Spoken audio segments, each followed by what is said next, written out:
Assalomu alaykum aziz YouTube muxlislari, aziz obunachilarim.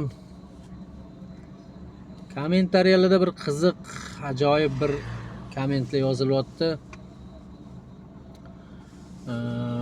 Bir tomondan qarasa to'g'ri gapirishyapti, ikkinchi tomondan qarasa sal anaqaroq, tushunarsizroq.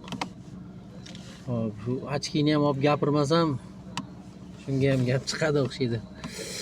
Hop o'rtoqlar, bir narsada men qo'ldan kelgancha endi video chiqaryapman. Men bloger emasman, oldin ham aytganman, hozir ham aytaman, bundan keyin ham aytaman. Bloger emasman men.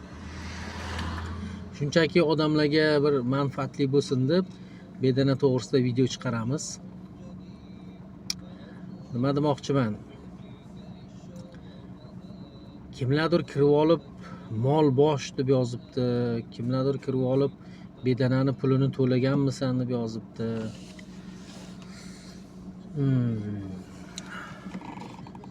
Shu odamlargacha meni murojaatim, agar ayol kishi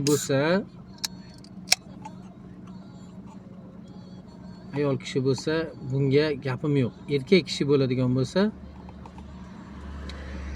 erkak kishi yozgan bo'lsa, xotin chalish bo'lmaganda, xotin chalish bo'lmada mani nomerimni bilsang, o'zimga telefon qil. Agar ko'rish kerak bo'lsa, liboy joyingda, liboy vaqtingda, liboy soatingda ko'rishib olaveraman. Men sendan qo'rqadigan joyim yo'q. Men Allohdan qo'rqaman, sendan emas. Sandaqalardan ham qo'rqmayman. Bir boshimga bir o'lim yozilgan. Boshqa o'lim yozilmagan. Qachon qayerda yozilgan, u senga ham ayon emas, menga ham ayon emas. Mard bo'lsang telefon qildi. Aloqaga chiq. Libboy joyingga boraman. Ishonasan? Libboy joyingga boraman. Kommentariyada xotin chalishga o'xshab, ana ishton lozim kiyib olgan, ana borku translar, o'shalarga o'xshab kommentariyaga yozma. Primoy aloqaga chiq, gaplashamiz. Ayol kishi bo'lsang, senga gapim yo'q. Neki sen uyingdagi erkak, agar erkak bo'lsa, uyingda erkak bo'lsa, erkagingni ham shunaqa yerga urib yuradigan ayolsan. O'shaning uchun senlarga gapim yo'q. Ayol kishi yozgan bo'lsa o'sha komment.